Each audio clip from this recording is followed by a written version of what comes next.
I don't have to tell you things are bad. Everybody knows things are bad. It's a depression. Everybody's out of work or scared of losing their job. The dollar buys a nickel's worth. Banks are going bust. Shopkeepers keep a gun under the counter. Punks are running wild in the street, and there's nobody anywhere who seems to know what to do, and there's no end to it. We know the air is unfit to breathe, and our food is unfit to eat. We sit watching our TVs while some local newscaster tells us that today we had 15 homicides and 63 violent crimes, as if that's the way it's supposed to be. We know things are bad, worse than bad.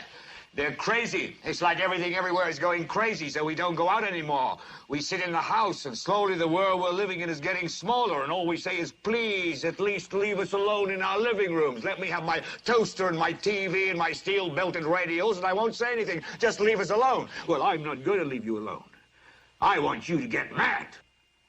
I don't want you to protest. I don't want you to riot. I don't want you to write to your congressman because I wouldn't know what to tell you to write. I don't know what to do about the depression and the inflation and the Russians and the crime in the street. All I know is that first, you've got to get mad. You've got to say, I'm a human being. My life has value.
Good morning, good afternoon, good evening, everybody, and welcome to Global Watchman News. My name is Lori Spahn. I hope you guys are all doing well. If you are in the live chat, we do ask to keep it family friendly. There will be moderators in there to make sure that we stay within the terms of service put forth to us by the platform we're utilizing tonight. If you're new to the channel, welcome. Take a minute, hit that subscribe button, hit that bell so you know when we go live. So we are back again tonight. Kind of an off night, but nonetheless, we've got a lot to talk about. Lots been going on in the news. And we've got Big John back with us. Hey, John. Well, it's your old pal back again one more time. How you been? I've been well. Same old stuff on my planet. Yeah, here too. Trying to get used to the working again. Back to work, and I'm just exhausted. But yeah, so lots to talk about. Yeah, definitely. So I do want to begin by saying a few things, and I just want to make something perfectly clear. And I think I speak for John and I speak for myself when I say that before we start tonight, I would want to make a few things very clear. There is a group of people on this planet that no one is allowed to talk about. As soon as you say something negative about them, you are labeled as hateful, racist, or the granddaddy of them all, anti-Semitic. You can probably figure out that who I'm talking about is Israel. Anti-Semitism means hatred or prejudice against the Jewish people as a whole. Criticizing the policies of the Israeli government or its leaders is not the same as criticizing the Jewish faith or the Jewish people. Just like criticizing the U.S. government doesn't mean that you hate Americans. Criticizing Israel doesn't mean that you hate the Jews. So I just want to put that out there that the things we're going to talk about tonight, you guys know me. I don't say things unless I've researched it and I have the proof behind it. And I have a stack of notes here. There are going to be some speculation tonight when it comes to a certain topic. But again, based on fact, based on things that were said out of a person's mouth, and we'll get to that. Yeah, but I want to talk about. We're going to start out by talking about Charlie Kirk. John, I noticed a lot of people who are making comments about Charlie. You could tell they never actually really watched any of his videos. What do you think about? Let's talk about Charlie as a person first. Yeah, like I said, I had seen a lot of his stuff pop up on TikTok, and I did listen in to what his little debates here and there. I think it's not controversial. I think it was a very logical thing because he would ask pretty, like kind of, in my opinion, I don't know, common sense questions.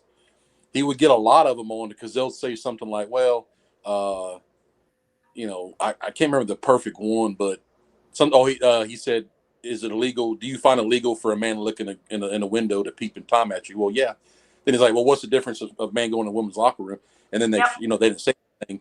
It's just like, that's the extent of it. I believe he just was like, and they didn't like that because he's proven them wrong on that level. And I think it obviously just, it was used over and over again. And that certain people, not even a group of people, but just certain humans can't take criticism, nor can't be proven wrong. That's anybody anywhere on the planet, a workplace or whatever. They're just that they have that type of attitude. So I think that showing that over and over and over again on TikTok and different platforms, even though Charlie May had just been debating a regular debate, they were just showing it as, oh, he is just hate, he's a racist, he's this, he's that.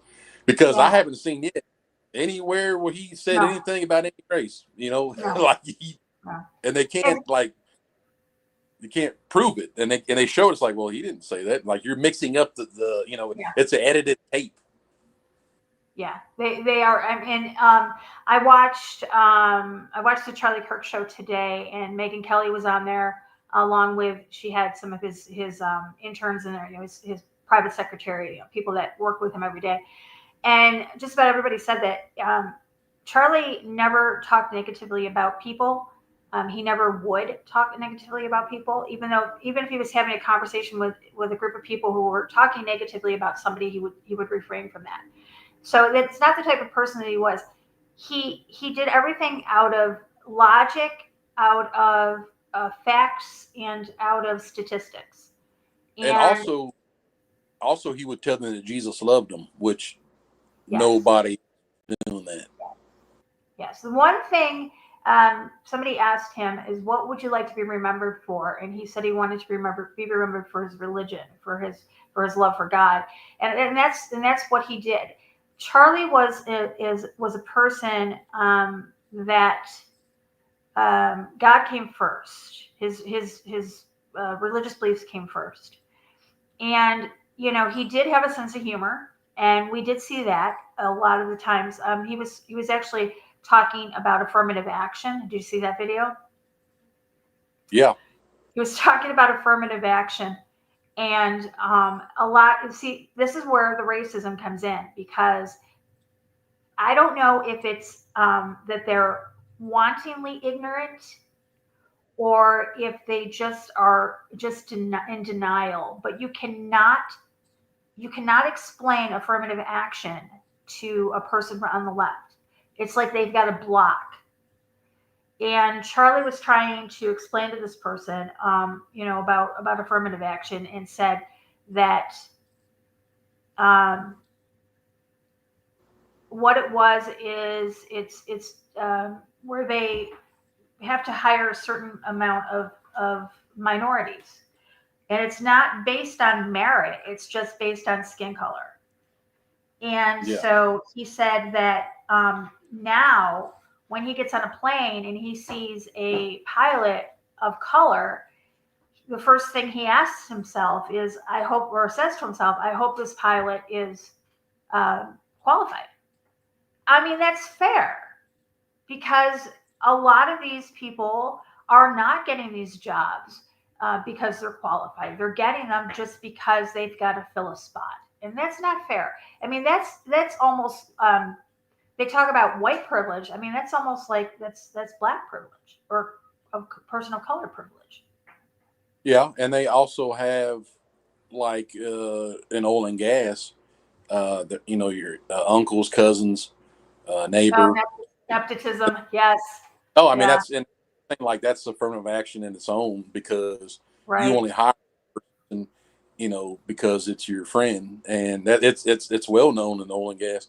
And years ago, 20 years ago, you had to know somebody to get into where I'm at, and I did, because I grew up in this. My family came from, and but once all these booms happened at these different plays in the oil field across the United States, they just hire anybody, and because they need manpower, and a lot of guys obviously turn out to be good workers and whatnot, and but there is a lot of cases to where you will hear somebody say, I can't believe like that, they passed me up because his cousin was working at Academy Sports and Outdoor right, and needed, so. right, exactly, exactly. And Charlie, so I have my own theories about some of the things, and that's why when I said that there's going to be some speculation, because I'm going to actually put it out there, throw it out there. But let's just so Charlie he was born here in Chicago, in Arlington Heights, Illinois, and he was raised in Prospect Heights, which is like right around the same area, in 1993. His father was an architect. His mom was a trader here at Chicago Mercantile Exchange, and she later went into to be a mental health counselor. He was raised Presbyterian. He was an avid reader. He cited his reading of books by economist Milton Friedman was attributed to his political awakening. In 2010, during his junior year of high school, he volunteered for the U.S. Senate campaign for Illinois Republican here, Mark Kirk, no relation. 2011, his senior year, he wrote an essay for Breitbart News alleging liberal bias in high school textbooks, which led to his first media appearance on Fox Business at age of 17. He applied to West Point Academy, but he was rejected in 2012. And at speaking engagement at a Benedictine University's Youth Empowerment Day, Kirk met Bill Montgomery, a retiree more than 50 years his senior, who was, at the time, he was the Tea Party-backed legislative candidate. Montgomery encouraged Kirk to engage in political activism full-time. And in 2012, Montgomery and Kirk founded Turning Point USA, a grassroots organization to rival liberal groups such as MoveOn.org, and Kirk was only 18 at the time. In 2012 Republican National Convention, Kirk met Foster Friess, a prominent Republican donor, and persuaded him to finance Turning Point USA. And if you listen to Candace Owens, she's talked about some of these backers that have backed Kirk in the past, and how some of them were pressuring him because of his and a lot of people are throwing, he was a shill of Israel. He was in their back pocket, whatever. When you are raised in a religious home, it is ingrained in your head a certain verse in the Bible, and that is, those who bless Israel will be blessed, and those who curse Israel will be cursed. And that is ingrained in your head over and over and over and over and over again, until you come to the point where you are almost like what is it when you're defending your captors? Stockholm syndrome. Stockholm syndrome. Yeah, it's almost like Stockholm syndrome, because you're not supposed to talk about them, you're not supposed to question them, you're not supposed to say anything negative about them. So him going into this political ring and having all these people with dual citizenships with Israel, with the power of that. You've got Bill Montgomery, or I'm sorry, Ackman, who literally has Bibi's ear. You've got these people surrounding you. You toe the line. You don't want to cause any problems. Ripple the water, and he did for so long. But you know what? Over the last while, and I think Candace Owens had a lot to do with it, because Candace Owens and him went head to head for a while, because she was speaking out against Israel, and he was very uncomfortable with it. He didn't agree with it. So they didn't separate, but they kind of they weren't as close as they were until recently, when Charlie had it was kind of an awakening. He was speaking out more on Israel. I've got a couple of videos I'm going to play for us just to take a listen. And I apologize, I don't know what order they're in, so just bear with me for a second. Let me grab this first. Trying to find one specific one. And one thing a friend said to me, interesting. No, yeah, I'm going to play that one too. Okay, let's do this.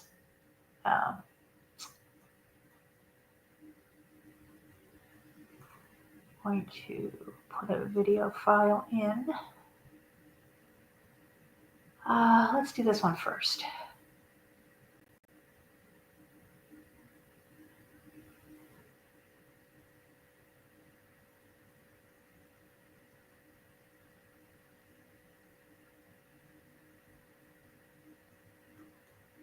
You know what? Hold on a second. I can't. Can you hear it, John? No, I don't hear the video. Yeah, see, that's a problem with this. Okay, hold on just a second.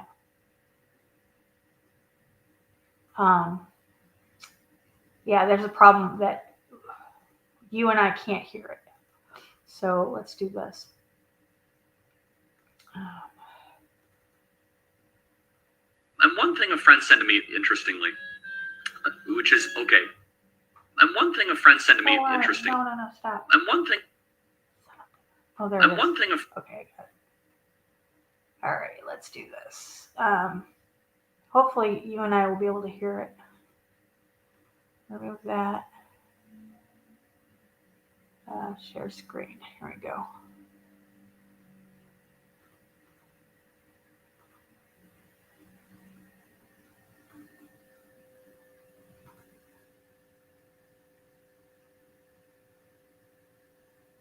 One thing a friend said to me, interestingly, which is, okay, Charlie, we push back against the media on COVID, on lockdowns, on Ukraine, on the border, so maybe we should also ask a question. Is the media totally presenting the truth when it comes to Israel? Just a question.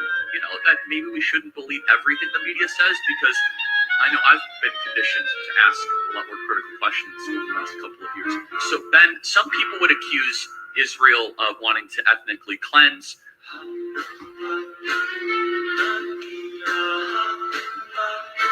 There's no sound for you guys. Okay. Crap.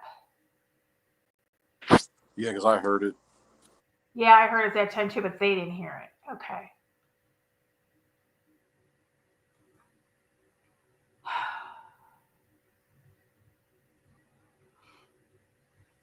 Oh, you heard it? You have sound. Okay, hold on. You did hear it. Okay. Let me go back to it. You guys are killing me. You're killing me, I tell you. Okay. And one thing a friend... Share screen. No. Okay, if you can hear it, we're going to play it again for you guys. Said to me, interestingly, which is, okay, Charlie, we push back against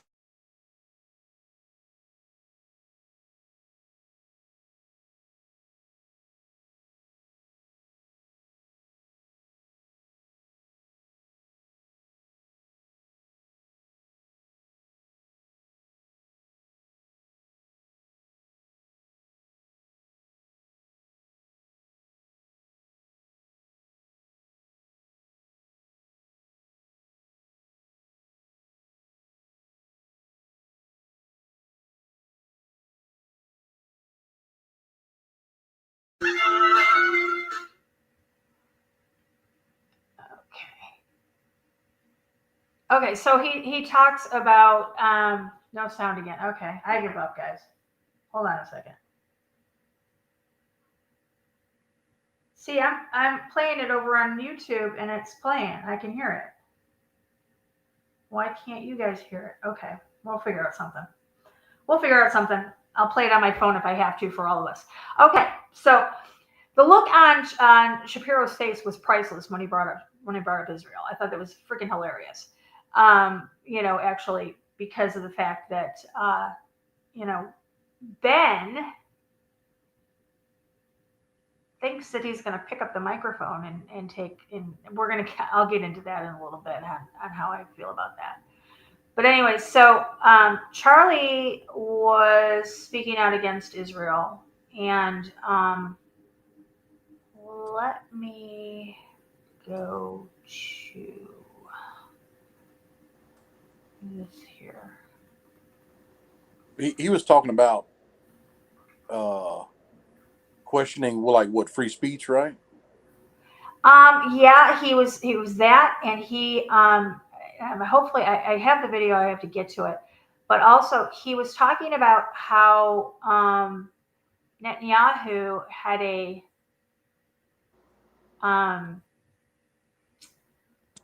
plan to ethnically cleanse Gaza. Yeah, I mean, I know that's just a crazy issue, but I never heard nothing from Iraq. I've never.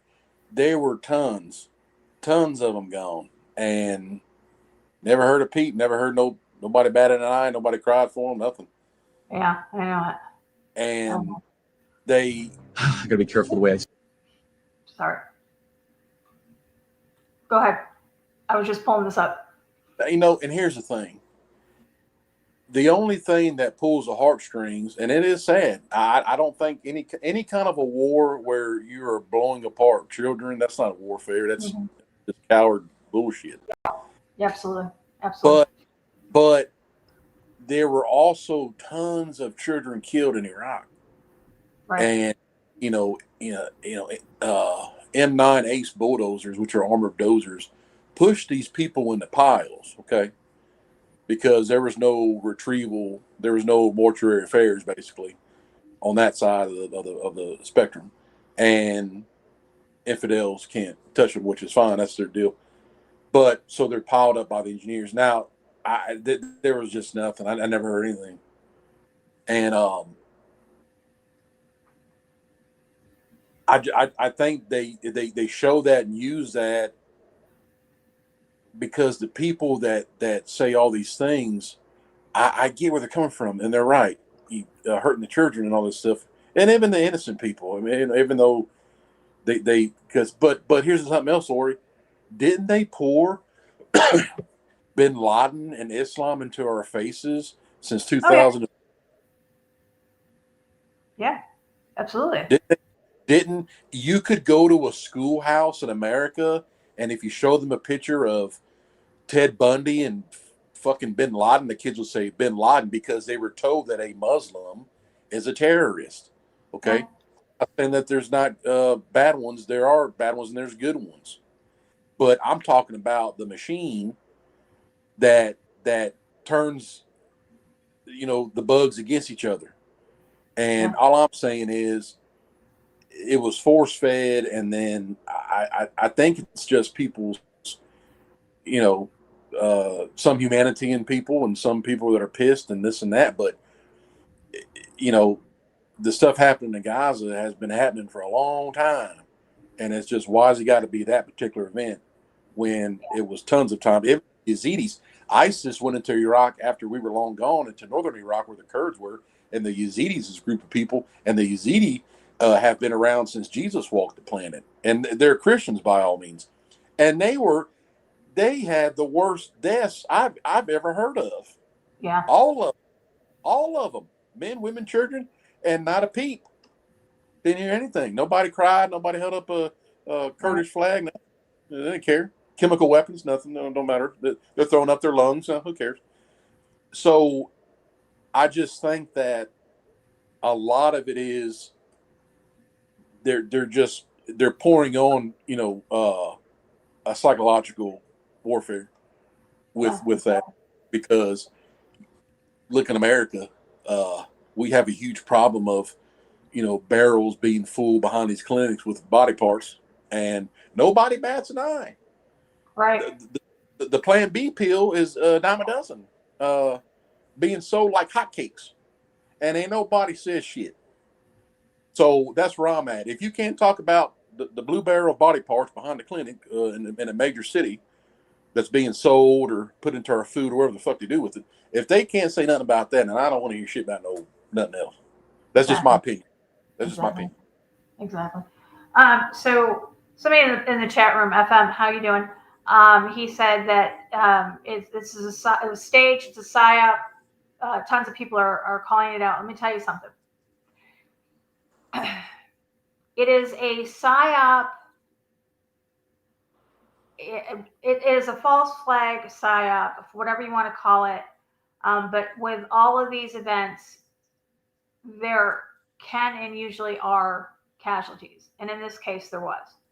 And I'm going to tell you the reason. Hoax is like a pretty general word. Yeah. Definitely false flag. Charlie Kirk is gone, but he didn't go to no trap door. Exactly. Charlie is gone. And that's all that bullshit. But the reason, okay, so when you look at it all, and you look at his awakening, and you look at, let's start with this one. Let's listen to this one real quick. I gotta be careful the way I say this. They're gonna try to ethnically cleanse Gaza. I mean, I don't use that term lightly. Okay, they're talking about basically removing 2.5 million people from there. Okay, and honestly, they have a mandate to go seek justice and revenge. They do. There is this idea that they need to have a truce or a peace treaty. That's morally, after you see women and children be burned alive and dragged to the streets. I think at this point we're all okay. So Charlie, and I don't know if I have the video, but Charlie goes on to say that when he went there, he said that you couldn't walk 10 feet without seeing a soldier with a gun. He said it was so reinforced and it was so heavily armed. And then he said, did they get the order to stand down? Yeah, I think he's talking about October. Yeah. And I've said that all along. I mean, a lot of people have said that the Israeli troops got the order to stand down. That Hezbollah was allowed to go over there and do what they did. So Charlie's starting to call this out. So he's also talking about. I have it in here. Just a minute. He's also talking about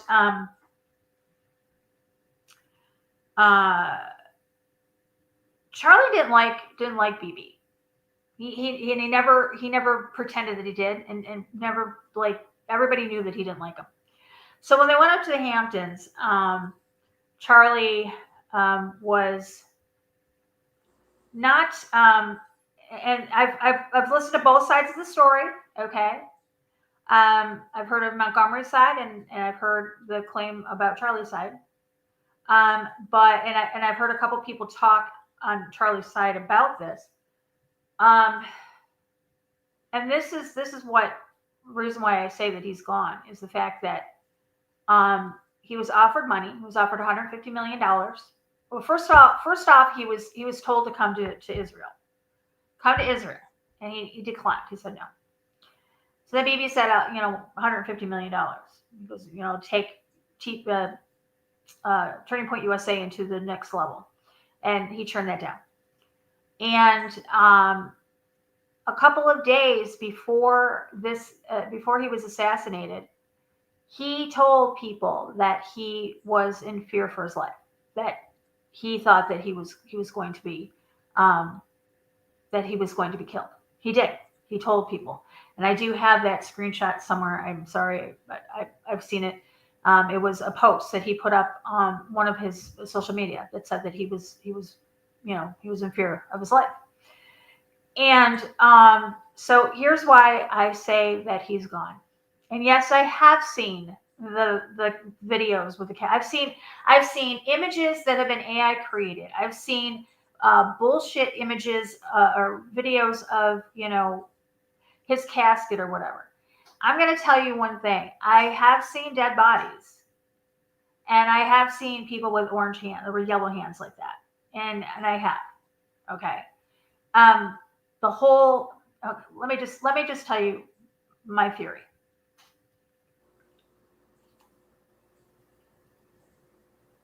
Turning Point USA is a huge platform in all of our colleges, or most of the colleges, and a lot of the high schools.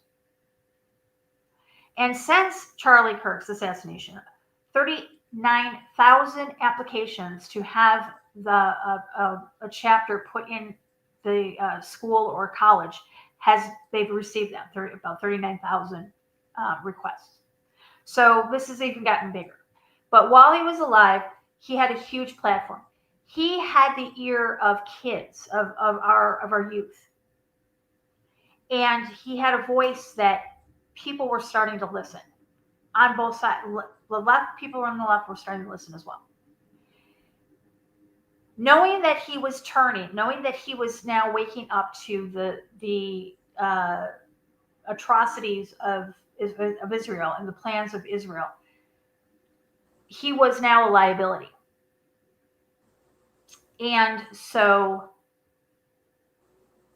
he was taken out and replaced by a Jew. How can you replace Charlie Kirk with a Jew? I thought they're going to put his wife in charge, or she's just like the board member. She is. No, she is. She is in charge. She actually, at about midnight last night, she was unanimously voted in as CEO of Turning Point USA.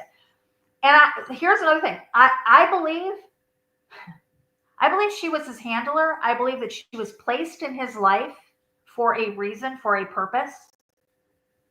And I believe that she probably knew what was coming. Because I watched her speech the other night, and it was bullshit.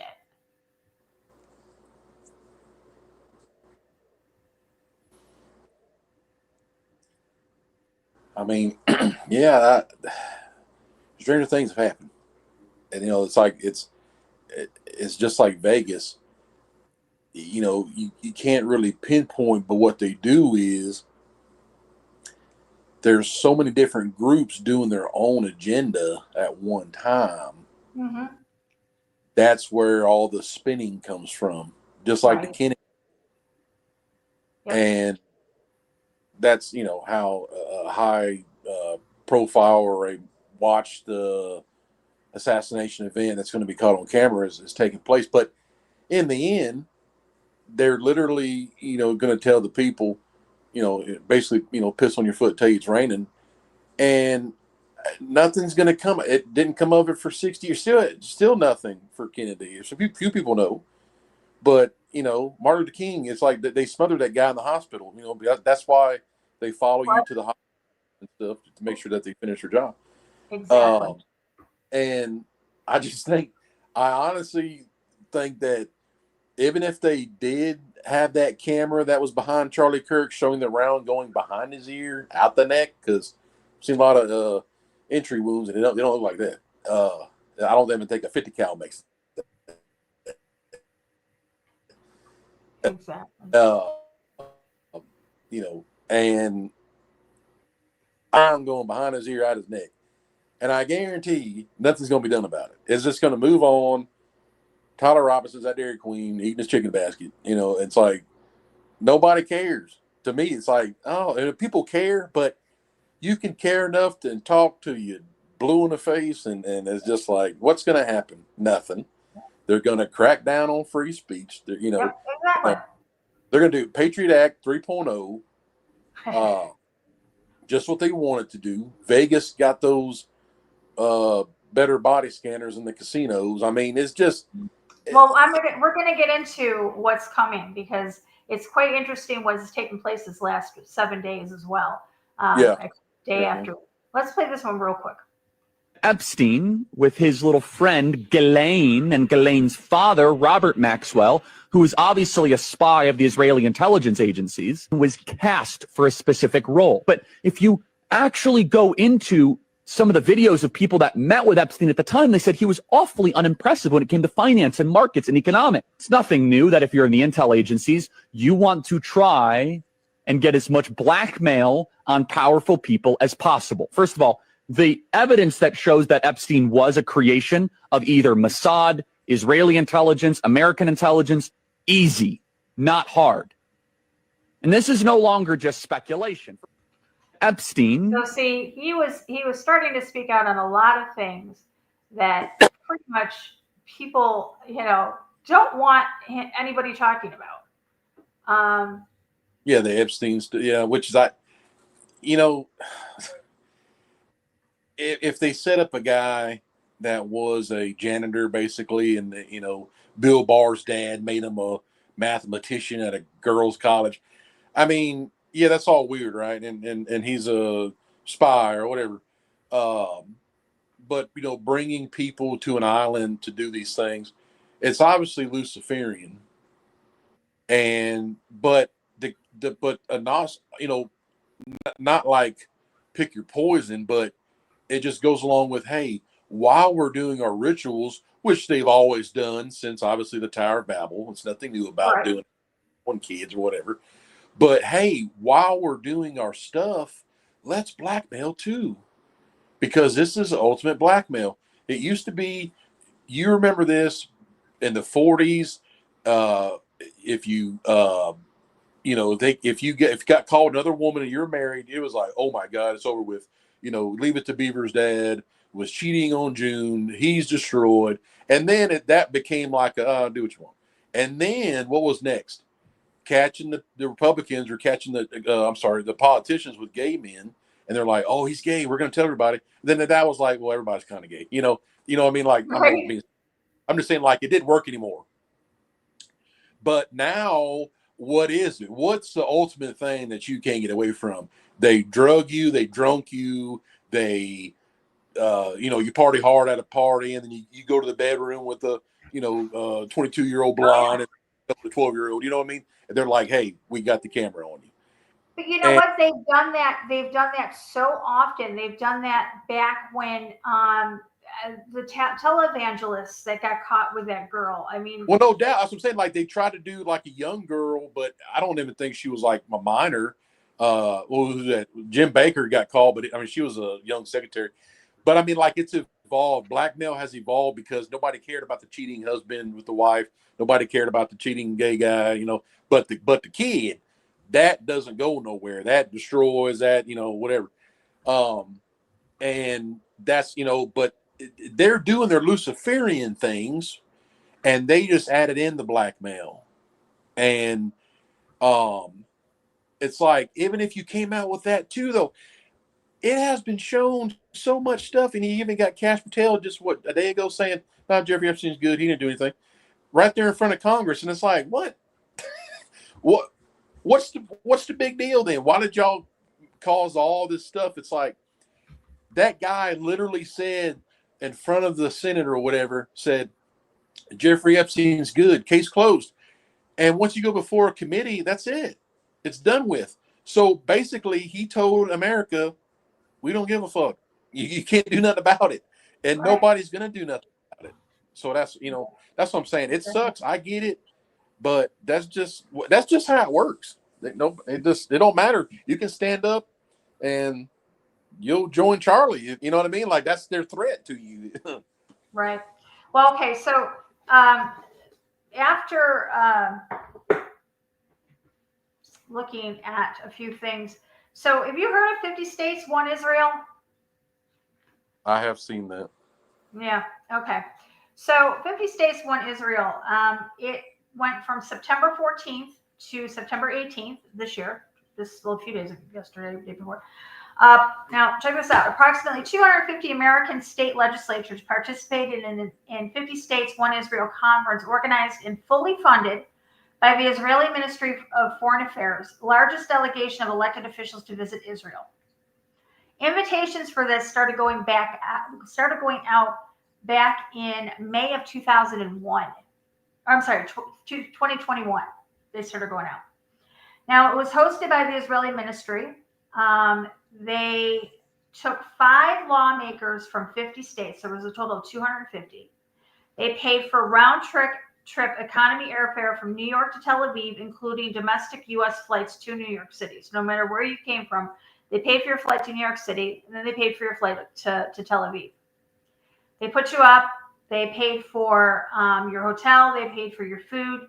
It was fully funded, completely fully funded. And they covered the cost of everything. Activities, they met with Israeli officials, including Bibi, Foreign Minister Gideon Sassar. They toured sites in Jerusalem and communities affected by the October 7th, 2023 attacks. I thought it was quite interesting because on the first night when they got there, the first day, they went to the Western Wall. They went to the Wailing Wall and they went to the Church of the Holy Sepulchre. That was all that we were told that they did. But they made it a point to let us know that Foreign Minister Gideon Sassar urged American lawmakers to pass an anti-BDS laws in their states. Now,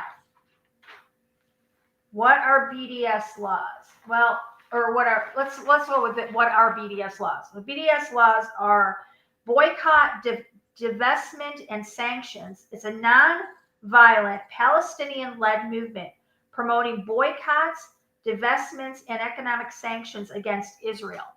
So Sassar wants these 250 lawmakers from each state, and I have the names, not all of them, but I have some names from states, the people that went.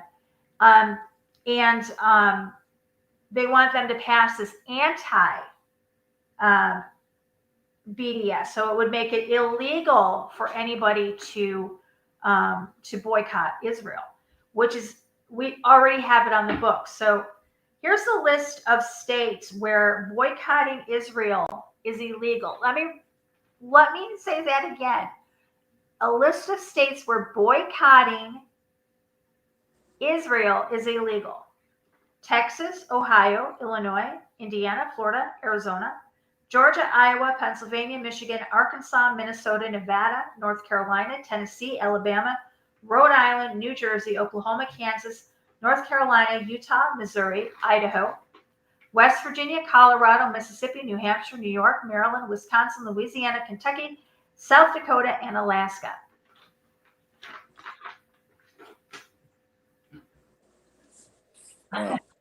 Yeah, let's take a listen to this. Zelensky, dual citizenship with Israel. She's a. Who's in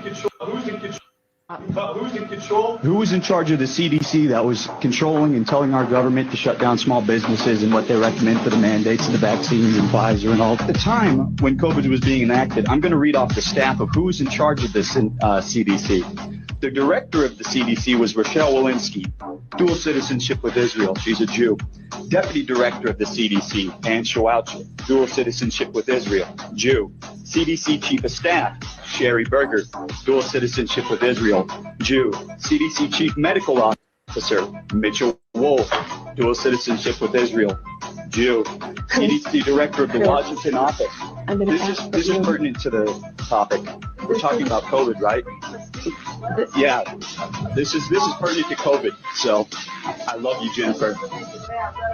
Yeah, please. So director of the CDC of the Washington office, Jeff Resnick, dual citizenship with Israel, Jew. COVID SAR, Jeff Zaints, dual citizenship with Israel, Jew. COVID senior advisor, Andy Slavitt, dual citizenship with Israel, Jew. Assistant of Health Secretary for Human Services for our country, the Assistant of Health Secretary, Rachel Levine, transgender, dual citizenship with Israel, Jew. Can I ask that you hold off, Christopher? Ma'am, I'm almost done. Mr. Head of Pfizer. Wood, the chair has ruled that your comments are out of order, she's asked you to stop. The chair has. You said shoot. There's nothing wrong with you. It's not derogatory. Yeah, Exactly. Okay, good. Keep on going. Head of Pfizer vaccines, Albert Bourla, dual citizenship with Israel, Jew. Pfizer chief scientist, Michael Dost, dual citizenship with Israel, Jew. Moderna chief scientist, Paul Zaks, dual citizenship with Israel, Jew. BlackRock, everyone know BlackRock? BlackRock CEO, Larry Fink, dual citizenship with Israel, Jew. I said we're willing to sacrifice our ego, our reputation, and our lives. Yes, ma'am, and I love you, and I appreciate your patience. BlackRock's president, Rob Capitale, dual citizenship with Israel, Jew. The CDC chief medical officer of Johnson & Johnson, Joanne Waldstreicher, dual citizenship with Israel, Jew. Chief medical officer of Merck, Michael Rosenthal, dual citizenship with Israel, Jew. Head advisor of the World Economic Forum, Yuval Harari, dual citizenship with Israel, Jew. And that's what we're talking about. That's not about who's in charge. Christopher, you need to stop. Who's in control of the media or the banks? Go on. God bless. Thank you for your patience.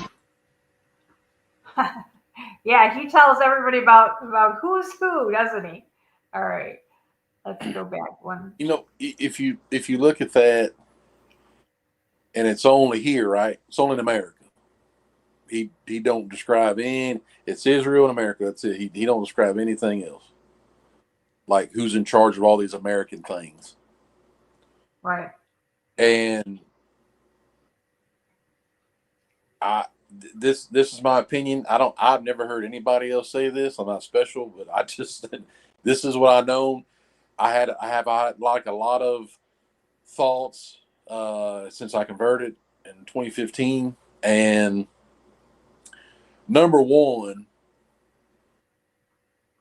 there is no Antichrist for Israel. Okay. The only thing that they have is Jacob's trouble from Daniel. They only learned of Jacob's troubles was when Daniel was a hostage in Babylon. So to say anything about tribulation, none of that affects them. They don't know what that is. If they didn't believe in Jesus Christ when he was here, why would they care about an Antichrist? Why would they even know what that is? It's Jacob's troubles. Okay. So here's the thing. In my opinion, Israel doesn't keep America around to subdue free speech. They don't care about no missile defenses. They got nuclear weapons out the ass. They could drop one every square inch of America, from what I understand. Okay, so there is no like, oh, we need your missile defenses. They don't need none of that stuff. What they need is they need the last mystery empire from Revelations. They have to have control of that, because in the Hadith and the Quran, and that's the 12th Imam, okay, that's what they know. That's what comes against Jacob and the troubles. And they got to do with no westernized Catholic, I know it's Osiris, okay, but that's from over there, okay? That's not some white guy like in the Left Behind series, Antichrist Rise. Okay, that's none of that. That's all made up stuff. Israel's got to keep around the last empire. We are all Daniel. Okay. This is Babylon. This is the last mystery empire. Israel don't do nothing else to anybody else. They don't control. They don't care about they don't do that shit in Russia. They don't do nothing else in China, because they don't have to have that. That's the kings of the east, and that's the kings of the north, and that's Gog and Magog. You see how all this is lining up? Oh yeah, absolutely. 100%. And it's just like, on the surface, on our little human mind level, not mine, because I don't think, I'm like, oh, they're just doing, patriotic bullshit to get what they want. But they have to control this empire. Yeah. For, like I said, Osiris and is not. And they're doing a good job of it. That's for sure. It's because of that. They have to have control of the mystery empire for biblical purposes. And it ain't got nothing to do with, they don't give a shit if we're influenced. We're bringing the Imam. We're the last empire.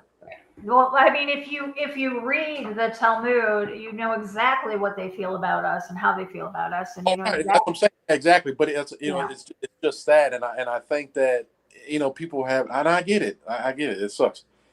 But it's just because the only thing that Daniel figured it out by himself. But if the Babylonian Empire got split up and they became the Romans and stuff, think about it. Why do they call America, the Chaldeans, with the Statue of Liberty and stuff because Babylon was broken apart and destroyed and it got moved to the Roman Empire. Roman Empire was split up all over the world and it came here. And and it's the colonies, 13 colonies. It's just like why it all connects with that because the old will be the new. So all I'm saying is Israel's controlling the last mystery empire. And it's inevitable. Exactly. And, so, the United States sends, thanks to Jimmy Carter and the Camp David Accords, Jimmy Carter had this revelation that he was going to get Israel and Egypt to stop bickering with each other. So he decided to throw money at them.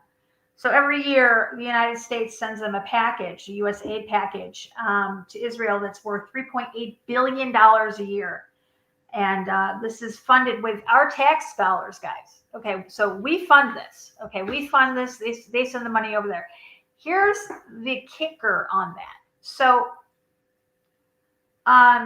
we send them the money through our taxes, and they are required to use the funds to purchase equipment, military equipment, from U.S. defense companies. So they collect our tax dollars. They send it over to Israel. Israel then sends it back. Talk about the grandfather of money laundering. So they send the money back over here, and now check this out. The companies that they purchase from are Lockheed Martin, Boeing, Northrop Grumman, Raytheon. Those are the main four that they purchase from. Now, I decided I'm just going to take a look. So I went to Google and I asked who the shareholders are for Lockheed Martin. The shareholders for Lockheed Martin are Vanguard Group, BlackRock, and State Street.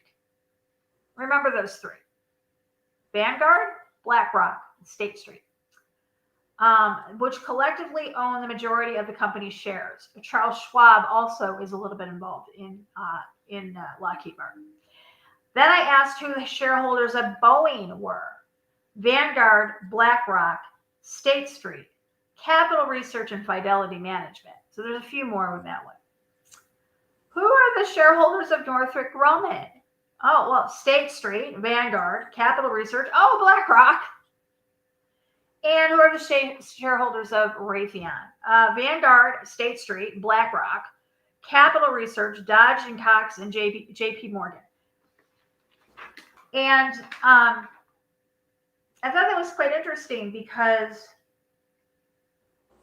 essentially they're robbing from us to give to a country that is bound to destroy us, literally.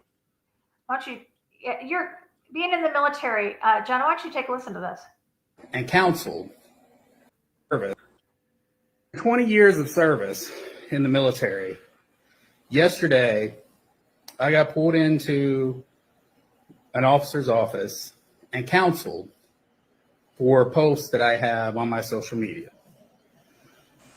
During the counseling, they told me I'm under investigation as a threat to national security.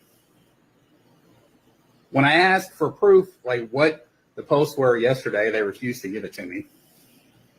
They made me come back today to further go over stuff.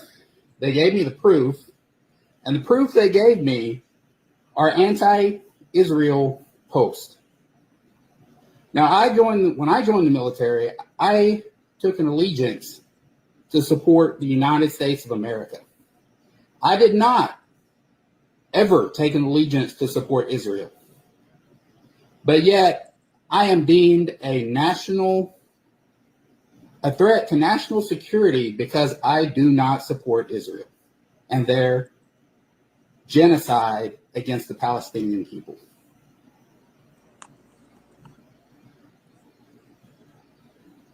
Yes, you heard that right.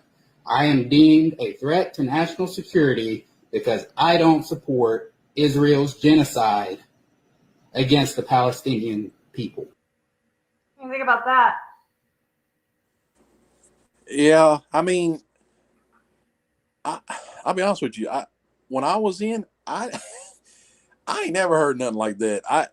There wasn't the only thing you get in trouble for when I was in that I noticed or they had a problem with. They have what they call an orderly room, which is your company headquarters, and if you got like a new tattoo, they had to look at it because of the gangs that are bad in the army. But obviously there wasn't any kind of social media at the time I was in, and hell nobody really even had a cell phone. Those barely came out. But even like word of mouth, I've never seen anybody pulled from formation, like, hey, go see the first sergeant, or like for stuff you might have said. I honestly, back when you were in there, we didn't have the issues that we're having right now. I'm saying, like, people still had opinions, and I mean, I've heard everything in the military, but I just don't remember hearing anybody talk about any. I mean, that's been going on for how long, Lori, in Gaza? But here's the thing. I went in, it was be all you can be. We wore the soft cap. I was in when the Black Beret got transformed by General Shinseki to everybody wear that stupid thing. The Rangers were pissed because they were the Black Beret. So anyhow, the thing is, like, nothing. Okay, the terrorist attacks didn't happen yet. Okay, and overnight, a Palestinian is Islam. It's Ishmael. It says it on the Dome of the Rock. There's but one son in Arabic. Okay, Ishmael. They don't care about Isaac. So, but they weren't an issue when I was in before the attacks. And how can you say that? It's like the Palestinian people. I've heard people talk so much shit after the fake 9/11, which was a mix of different people. I didn't know that at the time. I was gung ho, and we're going to strike back, and we were listening to George Bush with his megaphone on the World Trade Center rubble and all that stuff. And now that I know what really happened, it's kind of like, man, they got us. Really, really tricked us. And even the museum operation wasn't like, it didn't make a dent in my head at the time neither. Right. We've already been in Afghanistan. We were already there in Afghanistan before the museum operation or the shock and awe or Iraqi freedom happened. So it's like there was still no talk about that. Yeah. Much less talk about what are the Israelis doing. Nobody gave a shit. Right. But it's just because of the stupid ass. It's the social media, which has, and that's an army thing. Facebook's, that's all CIA military stuff. They wanted to pinpoint, a 16 megabit algorithm to know where you are. Because when I got in the military, MySpace was on. I had no idea what the hell it was. My friends were all computer guys, and they were like, "Hey, MySpace, man, you play a song on your page. It's cool as shit." Right. But I was like, when I would see it, my buddy Lucas showed me, and he was like, "Yeah, you people comment, and you put what you're doing, and you put your top friends here, and this is Tom, and he's number one. You can't move him." And I was just like, "What the fuck?" I never messed with a computer, and so anyhow, but when I was seeing it, I'm thinking, wait a minute, this is like I've sat in classes of counterinsurgency, and they're talking about, hey, if this person's popular, look at his friends and see what they're doing. Go pick on them, go kick in their door.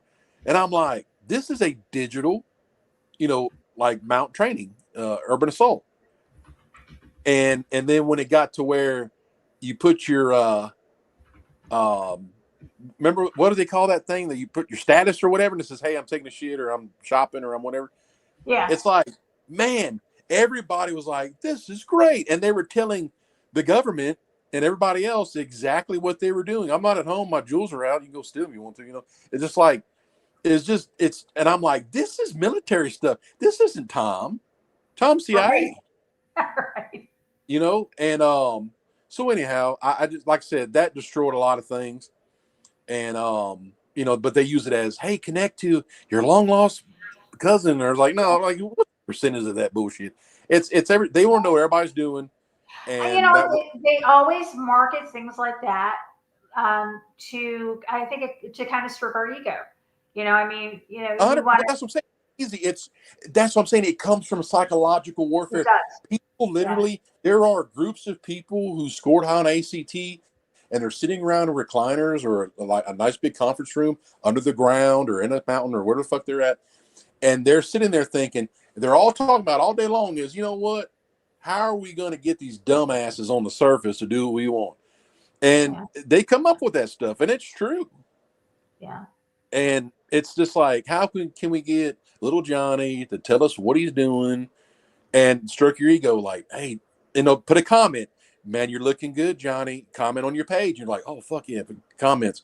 You know, it's like that shit didn't come from having fun. Some old Well, Nazi. it's been admitted. It's been admitted that both MySpace and Facebook, you know, were used by the CIA. They're like CIA assets. I mean, we tell them everything. All right. Oh, well, that's what I'm saying. A But few years back, do you remember that Pokemon game where you would catch the Pokemon and you had to like you had your phone and you would like scan your phone around and you would see a Pokemon. It would only be on your phone, but it would be like in the corner of your house. Yeah, build a database. We were mapping out our houses for them.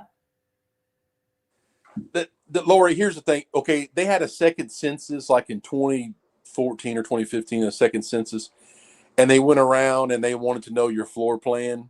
Yeah. And I'm sorry, but when I was in the military, there's a city, it's a mock city that you train at. It's called Shugart Gordon. It's named after the two snipers and from Black Hawk Down. Anyhow, it's at JRTC in Fort Polk, Louisiana.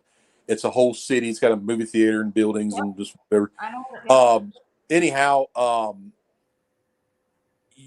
when you do mount training, which is urban assault, like, you know, city warfare, right? You if you could get a floor plan of a dwelling, you can calculate how long it would take a 7-man fire team to clear that dwelling without, you know, minimal rounds. You know, of course they want to take out everybody inside, but in other words, if a census comes out on the civilian side and they want to know how many bathrooms you got and how many rooms you got and the Pokemon bullshit or whatever about the same time, right? That's an urban assault schematic. They'll have whole neighborhoods down to a T to say, okay, this is the neighborhood. There's a bunch of constitutionalists or whatever at the time they were saying is here. It's going to take us 35 minutes to clear out. You know, they'll be sleeping. We got thermal. They may have 15 AR-15s, but if your ass is asleep at 2:30 in the morning, that's what they call it, stand to, everybody. They call it stand to because they're going to kick in your damn door thermal and you're dead. You're going to see Abraham's bosom, okay? So, you know, but that's how it works. And it's, so, yeah, please, go ahead. Exactly. Yes. I don't argue with people. Well, you knew me before. I did argue with people, but I don't do that anymore at all. So yeah, I mean, it's very true. It's crazy because we willingly give so much information. I mean, we willingly give our DNA to them. We willingly give our coordinates to them through our phones. We willingly tell them what we have for dinner. We willingly tell them our feelings. It's crazy how much information we give them. But so a couple of things from the chat room. So we were talking about the Noahide laws, which I believe are coming. The reason why I believe it is because Trump, his first go around, signed something having to do with Noahide. So I do believe that Noahide is going to be coming. Which, guys, if you don't know what Noahide laws are and you see them, They look biblical. They really do. No, don't kill nobody, no idols. And, the problem with the first Noahide law is where it says you'll have no idols. We as Christians think of idols as, statue of Mary or wearing of a cross or, I don't know, idols, like stuff like that. To them, and I say them when I say that the Talmud Jews, the Zionists, to them, an idol is Jesus Christ, is an idol to them. So our belief in Jesus Christ and having our salvation through him, we are participating in idol worship. And the consequences for that and the punishment for that is beheading. It's death by beheading, which I thought was quite interesting because back in 2012, during Obama, when he put Obamacare in, we had ICD-9 codes that I don't know why you would need to have an ICD-9 and ICD-10 code on a beheading, considering that it's not a medical, like you're not going to be in the hospital for that. You're going to be at the morgue. You know what I'm saying? And I don't think they're going to charge insurance companies for that. I don't know. It was all weird about that. But yeah, so that is going to be coming definitely. But anyway, so I have one more video I want to play for you guys. To Israel, no matter what. This one is a little bit longer, but it's definitely worth it. And I had a whole post on this yesterday. A whole post going, I didn't mince words. I didn't hold anything back. I wrote it up, and then I realized when you post videos on YouTube, or I'm sorry, on Facebook, sometimes they come up a certain way where you have to put like a title and then you put it in the description. And I wrote it out as a post. And when I pushed post, it disappeared. So I was pissed off, and I refused to rewrite it. But yeah, it does it to me a lot. How can that even be possible? How can a country of just 9 million people have such a grip on the world's biggest superpower? Why does the US send $3.8 billion every year to Israel, while Americans struggle with healthcare, housing, and student debt? Why do American presidents, Republican and Democrat alike, all stand in line to promise loyalty to Israel no matter what? And why, even after thousands of dead children in Gaza, does Washington continue to send bombs stamped "Made in USA"? The answer lies in history, politics, money, religion, and power. Today, we're going to connect the dots. Let's start with the numbers. Since World War II, the United States has given over $260 billion in aid to Israel, more than to any other country in the entire world. But this isn't just foreign aid. It's a pipeline. A guaranteed, unstoppable stream of U.S. taxpayer money that flows straight into Israel's military machine. Every year, the U.S. sends $3.8 billion to Israel. That's about $10 million every single day. And where does it go? To fighter jets, to bombs, to tanks, to missile defense systems like the Iron Dome. All of it funded by American taxpayers. Take 2016, for example. Under President Obama, the U.S. signed the largest military aid deal in American history, a $38 billion package over 10 years, locked in, guaranteed, no matter who sits in the White House. That means while Americans argue about how to pay for healthcare or education, Israel never has to worry about where its next warplane is coming from. Here's the catch. Much of this money never even leaves the U.S. By law, a huge portion of the aid must be spent on American defense companies, giants like Lockheed Martin, Boeing, and Raytheon. So Israel gets the weapons, the corporations get the profits, and ordinary Americans, they get the bill. Take the F-35 stealth fighter jet. Each one costs around $80 million. The U.S. has supplied dozens to Israel, making it one of the few countries in the world with access to this next-generation aircraft. Meanwhile, teachers in Detroit buy school supplies out of their own pockets. Or consider Israel's Iron Dome. This missile defense system has received over $2.6 billion in U.S. funding since 2011. That's money that could have rebuilt crumbling U.S. infrastructure, bridges, roads, and water systems that experts say will cost over $2 trillion to repair. While Israel expands its military arsenal, over 500,000 Americans are homeless. While Israeli cities are shielded by U.S.-funded defense systems, tens of millions of Americans live without health insurance. So ask yourself, why does a nation of 9 million people get unlimited U.S. tax dollars while 330 million Americans are told there's no money for basic needs? This isn't generosity. It's not charity. It's an investment in war, an investment in the military-industrial complex that profits from endless conflict.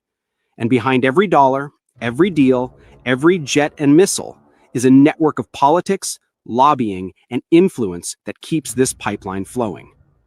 So the question is, why? Is this really about strategy? Or is there something far deeper? Money, power, and control driving America's unconditional support for Israel? This is where names matter. One organization stands at the center, AIPAC, the American Israel Public Affairs Committee. For decades, AIPAC has been called the most powerful foreign policy lobby in Washington. Its annual conferences draw thousands of politicians, business leaders, and donors, with U.S. presidents, both Republican and Democrat, showing up to pledge loyalty on stage. But it's not just speeches, it's money. In the 2022 midterms alone, pro-Israel groups poured over $30 million into campaign donations. AIPAC's Super PAC, the United Democracy Project, spent millions to defeat candidates who criticized Israel.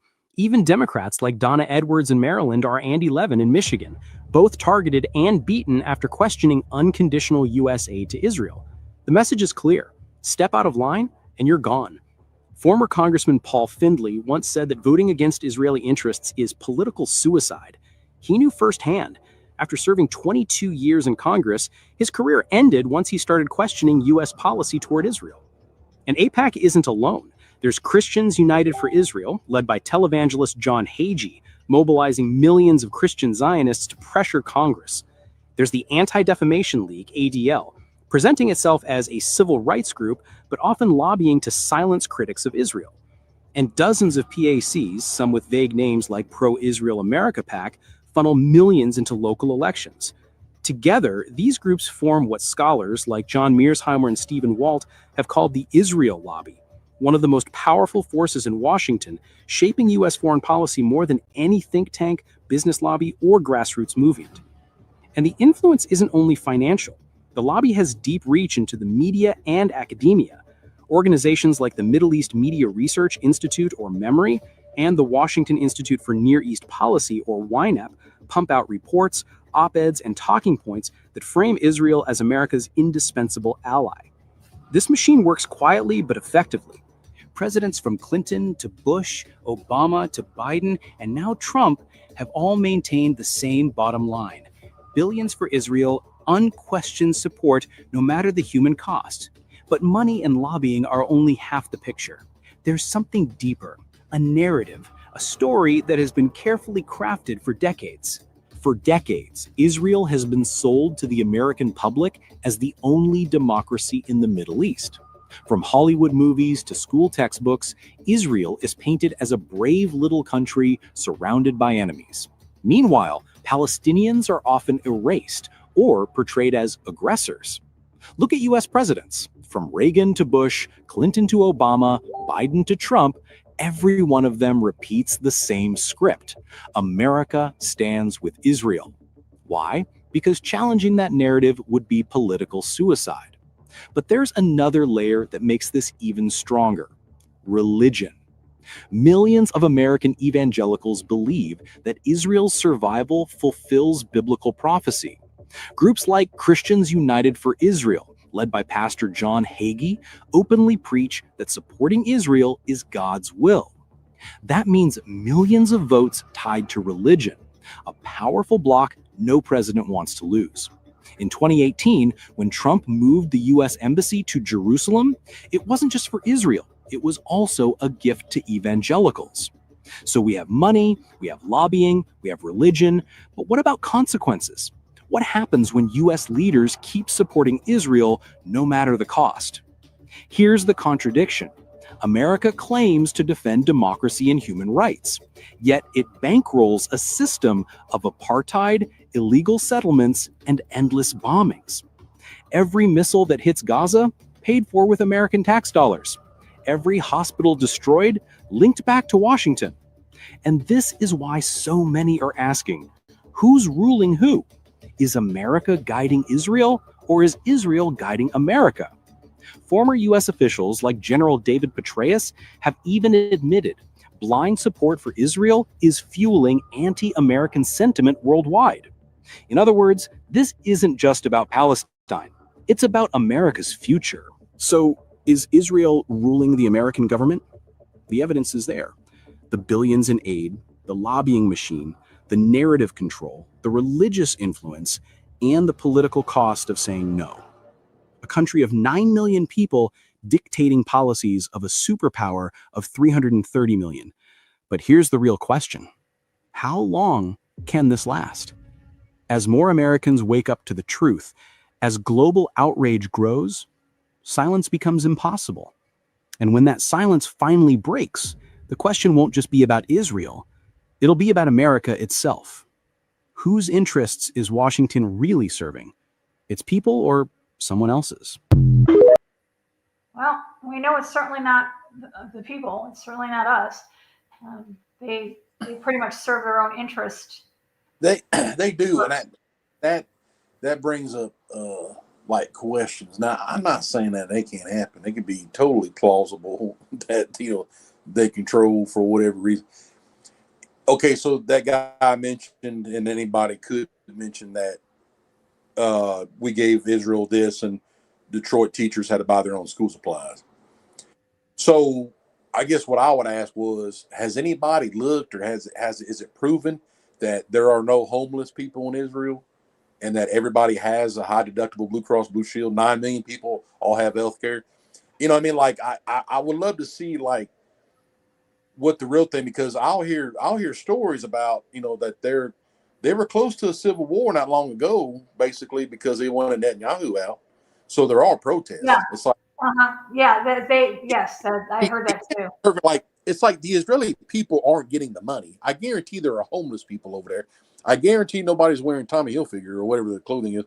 And you know what I mean? It's like, and not everybody has 90/10 Blue Cross Blue Shield health insurance in Israel. Right. It's like they did. Well, a Detroit teacher had to buy pens and paper. Well, I don't know. I mean, I'm pretty sure that over there they had to buy pens and paper too, because they're not getting the money. Yeah, but I mean, it goes without saying that what is it, $3.8 billion a year could be well spent here in the United States. I get that. I totally do. But how much money? But Laura, and I'm showing everything here like how it is, right? I'm not going against. I'm just saying like logical things. But yeah, absolutely. We gave a lot of money for transgender Sesame Street for Baghdad. Okay. We gave a few $1 million to see how rats fuck at Harvard. It's like, there are tons of examples of money that is totally wasted going to these idiotic things. I know. And it's like, well, everybody focus on Israel. And that's where I'm coming from. Like, I don't think I just want to see, I want to see if everybody has health care, if 9 million people in Israel have health care, every one of them 90/10 insurance, and their pharmaceuticals. Israel has national health care and paid universities. Well, Canada does too, but there are a lot of Canadians coming down here to get health care. I'm just saying, I want to see the goodness. I don't want to hear about national health care, because that's Canada. They got the same shit, and they're all down here. I know Canadians. I work with them. Yeah, UK is too. So I mean, like, they're not having, they come down here for their surgeries and stuff because, oh yeah, it's free, but your ass will be dead by the time you get your stuff in Canada. I work with these people. I know them. So all I'm saying is I want to see logical things, that everybody in Israel has their own nightclub, has their own mansion, has their own this and that. And then if they do, then I'll be like, you know what? Yeah, but what? That's just it. The money that governments get, the people don't usually see. I mean, that's why we've got, you know, people starving to death, and you know, you've got people saying that, you know, famine and stuff like that. Well, the reason for that is corrupt governments. Right. And you, Those what, are not harder, but have you seen the bill for EBT in America? No. I mean, it's like, it doesn't go on unknown. Like, it's not like, you know, Israel or anybody for that matter is getting all this, right? Whether it's idiotic or for the good, but even the own food stamp system in America, you know, Oh, I it's know. pretty ridiculous. Absolutely. So one last thing I want to talk about, I can't believe time went by so fast, is there was a thing on at Congress today, I think it was. I don't remember where it was, but Kash Patel was there. And the chairman of the Senate Judiciary Committee, Republican Senator Chuck Grassley, revealed that the Democrats, they were using the FBI to target 92 conservative groups for surveillance under the Biden administration. Take a listen. This is maddening. Oops, hold on a second. I gotta find it. I just posted it. Where'd it go? There it is.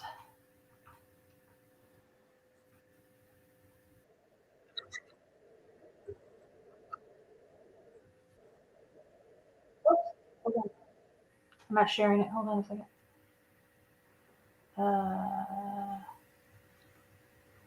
There we go. Sorry about that, guys. There we go. Ladies and gentlemen, just moments ago, FBI Director Kash Patel spoke in front of Congress, and I'm not kidding when I say this, but we just got some information that absolutely changes everything. Folks, we just got the confirmation that the FBI, the Federal Bureau of Investigation, when it was under control of the Democrats, had been systematically targeting and monitoring almost every single right-wing political entity in the country. You see, while speaking to FBI Director Kash Patel, the chairman of the Senate Judiciary Committee, Republican Senator Chuck Grassley, revealed that the Democrats' FBI had a hit list of 92 different right-wing political entities, all of which they kept under complete and total surveillance. And yes, this is going exactly where you think it's going, so hey, make sure to stick around for today's entire video.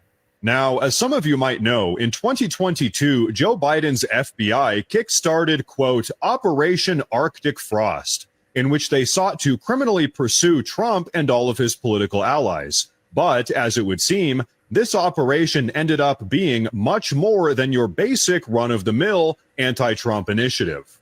To the contrary, Operation Arctic Frost was actually much more sinister. Take a look.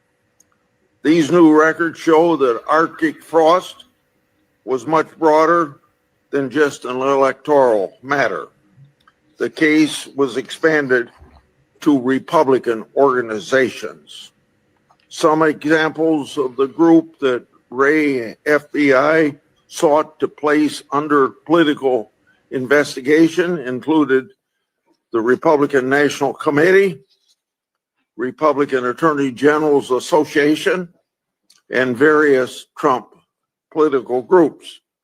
In total, 92 Republican targets, including Republican groups and Republican-linked individuals, were placed under investigative scope of Arctic Frost. You hear that, folks? The Democrats were weaponizing the FBI to target 92 different Republican entities and individuals. And so already, I know what you guys are thinking. What about Charlie Kirk and his organization, Turning Point USA? Well, take a look at this. On that political list was one of Charlie Kirk's groups, Turning Point USA. In other words, Arctic Frost wasn't just a case to politically investigate Trump. It was the vehicle by which partisan FBI agents and Department of Justice prosecutors could achieve their partisan ends and improperly investigate the entire Republican political apparatus. And so, ladies and gentlemen, that is exactly what they did. For years, the Democrats used our own Federal Bureau of Investigation to systematically target, monitor, and harass conservatives across the nation, all so that they could try to maintain their power over the country. But now, folks, this is where today's video gets absolutely insane, because this is where we tie all of this information into the ongoing investigation into Charlie Kirk's assassination. And trust me, it is all related. But first, I do want to say real quick that if you guys enjoy the daily news updates, please consider subscribing to the channel because it really does help a ton. But okay, check this out. Reports have suggested that the FBI is investigating a broader network of groups.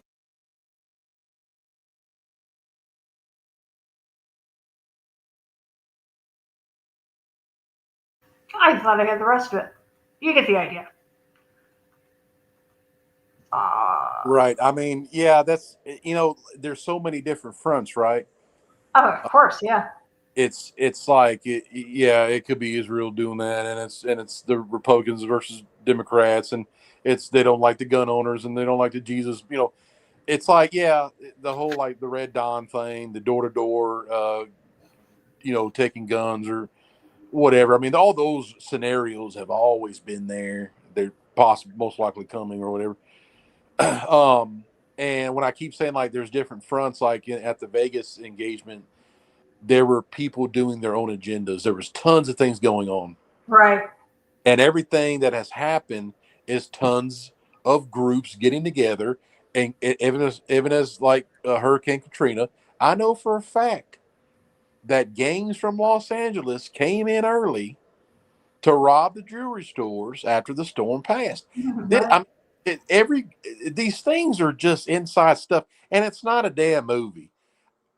Look, I know the whole thing, and I get people's, it's like, if I talk about any kind of Egyptian conspiracy or whatever, I get that, and I'm just like, but if people ask me, well, what does it got to do? It's like, well, I don't know. I'm just telling you, like, but I'm not telling you that it's an Egyptian movie.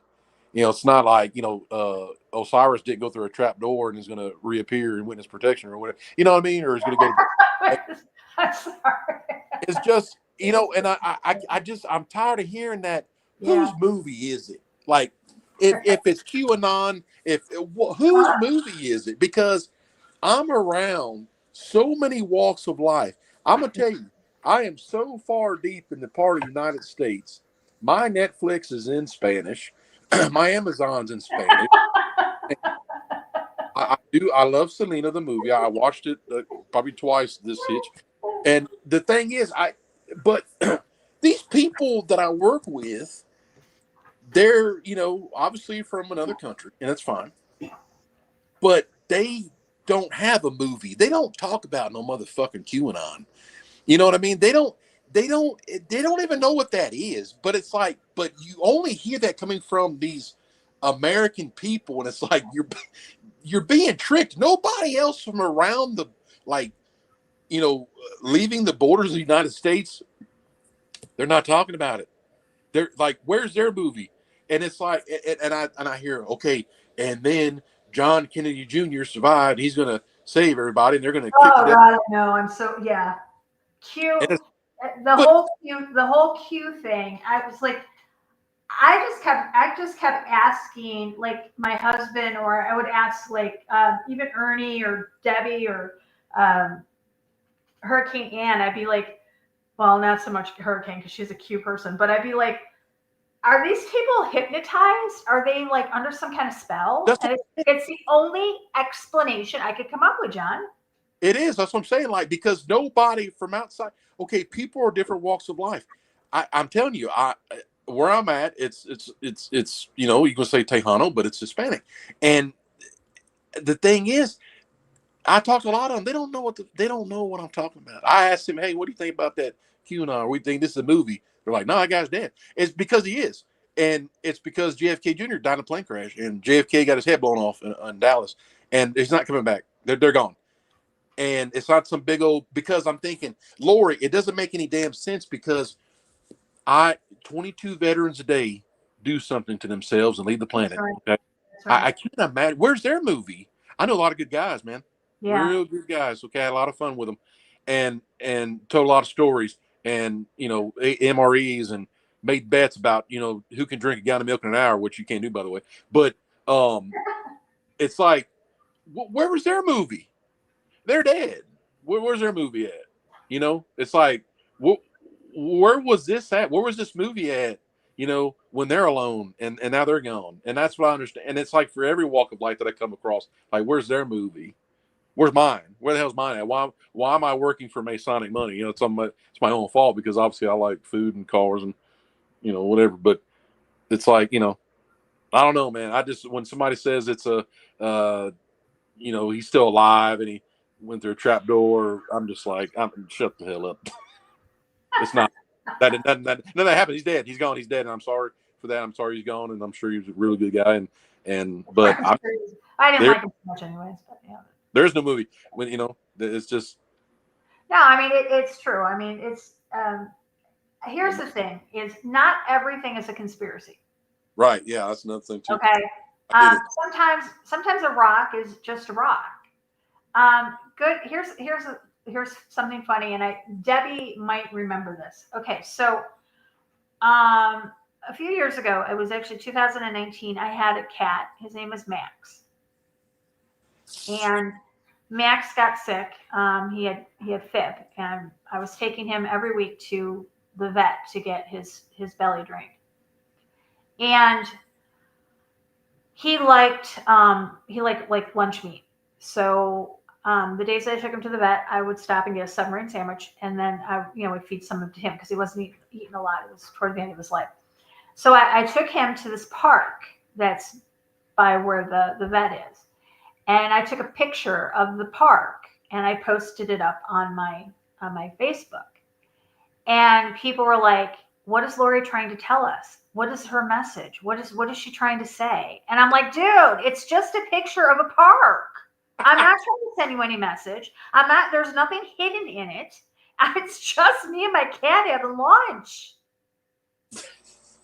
Sometimes a rock is just a damn rock. Not everything's a conspiracy.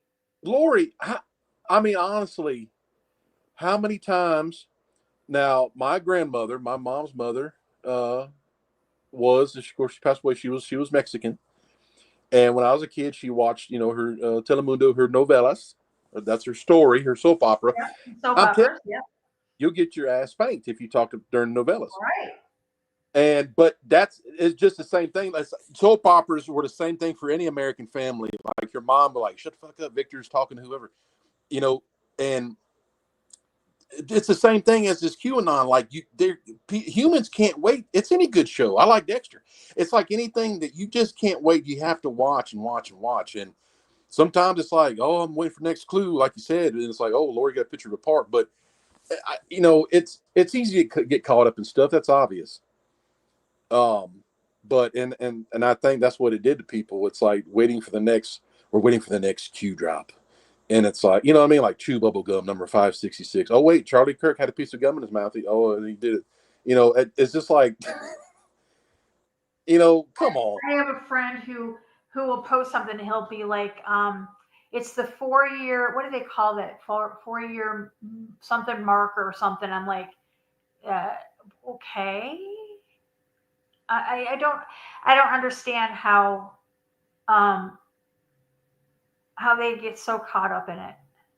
I mean, maybe it was fun for them to do the decodes. I don't know.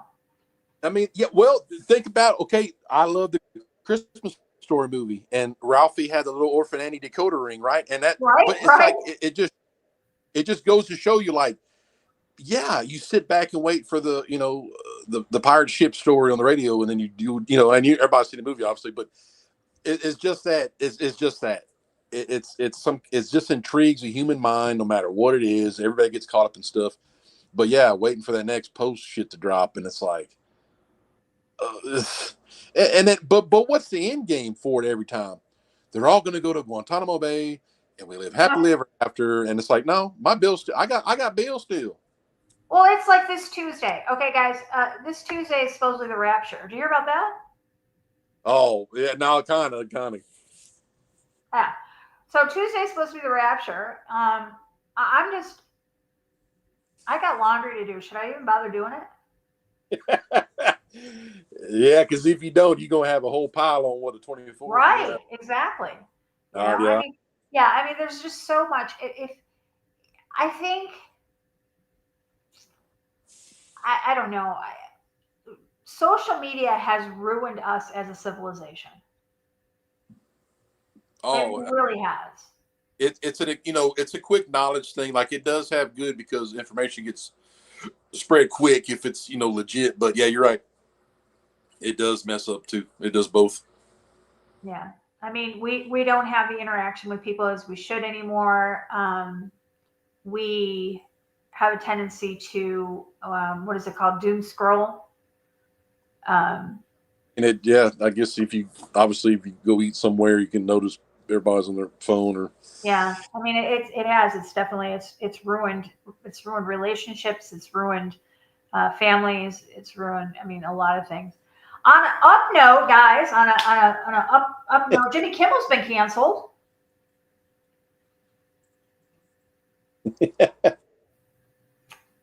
Yeah. Yeah, they got him, and that's a slippery slope. Get that, asshole. That's a slippery. Yeah, that's a slippery slope. I mean, it is because that's. Here's the thing: is where is it written that everybody has to have compassion or empathy or has to act a certain way towards certain things? Granted, the left acted horribly. Okay, let me rephrase that. In my opinion, the left acted horribly. I did not like to see them celebrating Charlie Kirk's death. I did not like to see that, those sort of things. But in the same sense, they are entitled to their opinions. Well, here's the thing. How many people do you think were happy or mad about Malcolm X or Martin Luther King? They didn't have social media. Nobody would have known. Exactly. There wasn't social media. So that's the only damn difference is it got out. Because I'm sure everybody has something smart ass or people were sad or whatever the case may be. It just didn't go anywhere. It was in your personal but you're right. It's the same thing. People can say what they need to because obviously that's what the Constitution is built on or whatever. And it is mean, right? I mean, yeah, I get it. It is horrible. But it's only because it's known, man. That's the only damn difference. Exactly. Deb says she wishes they could cancel The View. Yeah, me too. Oh, God, I can't. Well, I saw a joke on I think it might have been, I'm sure, TikTok, but somebody said, he goes, it's me, whoever the offensive coordinator for the Falcons are. He's like, I didn't like Charlie Kirk, and they're trying to get him fired. So I mean, somebody was complaining that I don't know what football league on Sunday did not do a moment silence for Charlie. They're not obligated to. Yeah, right. I mean, that's obligated to feel anything. They're all, it's like I said, you're going to get canceled, and yeah, but there's always 8 fronts to it. You're getting revenge, and they don't like, taste their own medicine or whatever. But there's going to come a time when the wrong assholes are in charge again, and then they already got the shit set up, and it's like, no, it ain't gonna be used for certain groups. It's gonna be for you don't do what they say kind of people, like, and that's obvious. But because in the end, the left or whoever, they can all sit back and say, oh yeah, da da da. But when the barrel points towards you, then it's a different story. Right, then it's a different story, and that takes it to that. What was that poem or story or something that said that they came for the artist. I didn't care because I wasn't an artist. Because I didn't do artwork. Yeah, exactly. They came for the poets. I didn't care because I'm not a poet. But then they came for the Christians, and I cared, but there was nobody around to defend me. That's right, exactly. And it's the same thing. Like I don't understand people when it's like, why do you got to do that? Like why you got to threaten people? Because there's always somebody bigger and badder, and that bigger dog comes on the porch, and that's the known thing. And But you know what? The internet has created just. I don't. Oh, are people really like that in person? I mean, they're nasty on the internet. I mean, imagine a lot of times. I mean, they see keyboard warrior stuff, but that's what I understand. I don't understand that about people. It's like, man, are you that stuff? Like, I don't think it'd be a different story if I put your ass in the middle of Ramadi or or Fallujah or whatever. You know, it's like I saying that kind of stuff. Yeah, I don't think people would say to my face what they say to me on social media. I really don't think. So. Yeah, and even growing up, it's like, people. I grew up in the South, and it's like, you're not going to go to the Fifth Ward in New Orleans and say shit like that, because you're not going to do it, and it's stupid to say mean stuff anyways, but. It's just like, do y'all realize, like, because you're sitting about your house that you're just untouchable and stuff. Like, you really don't want to start shit with people, especially people that are minding their own business. And the quietest person in the room is the one you don't usually want to get around. Exactly. Like the most dangerous person in the room. And I just shake my head. I'm just like, well, you start shit. Well, I don't know. You asking for it. Yeah, I mean, I agree. I just don't. I don't know. There is one thing that I did question. There was down in New Orleans, there was a firefighter paramedic who got fired for her post about Charlie Kirk dying, and somebody made a good point, and that was, in somebody in that position, how do we trust them? Because because I mean, think about it. If you're a paramedic and you come and you're a conservative, you're a Republican or whatever you want to call yourself, and I'm on the opposite side, are you going to try as hard as you can to save me as you would if it was somebody of your own party? Yeah, no doubt. Yep, that does make that matters. Yeah, so I mean, I can kind of see that because that was a legitimate concern, and I could see some that being an issue, but other than that, I mean, I don't see how firing the barista at Starbucks is going to make a difference. So what, I don't know. Yeah, I mean, it seems like it's dividing us more, and it's making the harder feelings. We're getting angrier with each other instead of having it go the opposite. Yeah, that goes back to any military operation. Like you have the infighting within a country, and then you just sit back and let them do their thing, and then come in and sweep and clear. And I think that was always the goal for of course, Red Dawn. It take a lot of logistics to. Which, in my opinion, I think the right timing in all the countries could probably hold a lot of areas in the United States, and not the whole thing, but a lot of it. But if you got the people, especially the cities, any good military general can obviously knows if I can get them to start shit inside these cities, all I got to do is sit back and siege them. Right. I don't have to go in with none of my troops. I just wait till everything's ain't nothing shit, ain't shit left, and I'll go in. But that's the thing. Like in other words, one of the main plans for any operation on the mainland of the United States is to have the infighting. Especially a civil war would be exactly what they needed. Which obviously the first Civil War was that one of the plans was to do that, and the British were going to come in and try to take over. But Illuminati kind of ruined that with their little money laundering scheme. But that was the plan, to have the Civil War and for the British to take control of the country.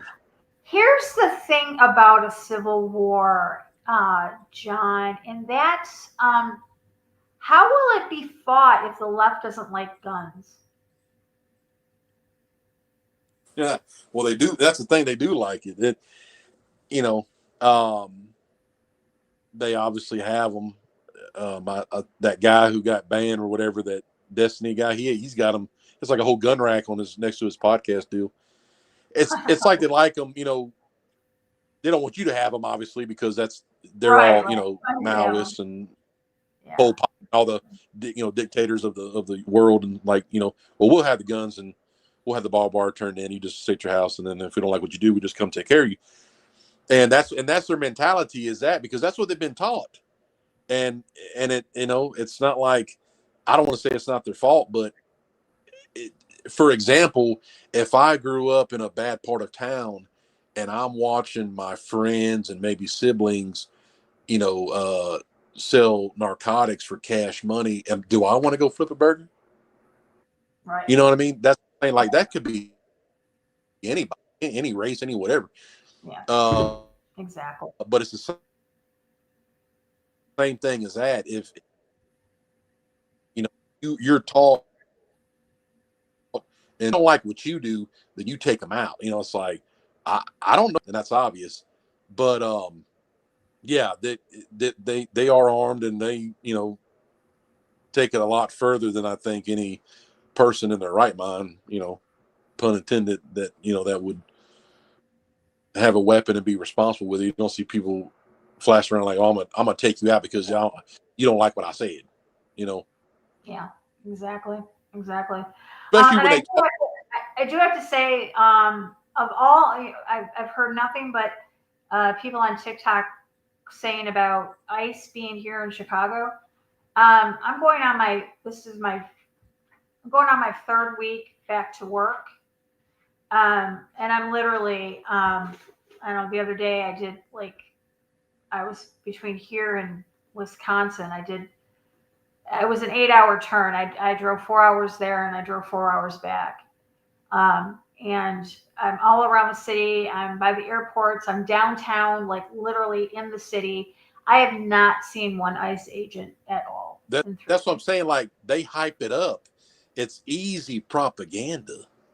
Yeah, totally. And, and then you listen to, well, what didn't people say, well, what do you like what Charlie said? Well, it's the same thing. They hate that he talks about having a family and, not agreeing with their lifestyles, which is not that. It's just like they force it on you where you have to give him affirmation every day. Like, I'm glad you're just we have to give them special, privileges and stuff that, I don't believe we should have to. I don't believe we should have to accommodate. We should not have to accommodate your mental illness. But that's what I'm saying. What changed with that? There's always been gay people. There's always been gay. There's always been trans. There's always been that. But you know what? They did it behind closed doors.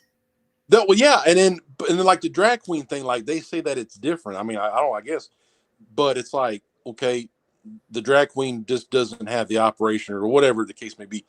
But you go to New Orleans, and I remember when I was a kid, my grandparents would go down Bourbon Street, and they had was it Pat O'Brien's? It was a bar, and further down was the drag queen clubs, and that's whatever. They all had fun or whatever.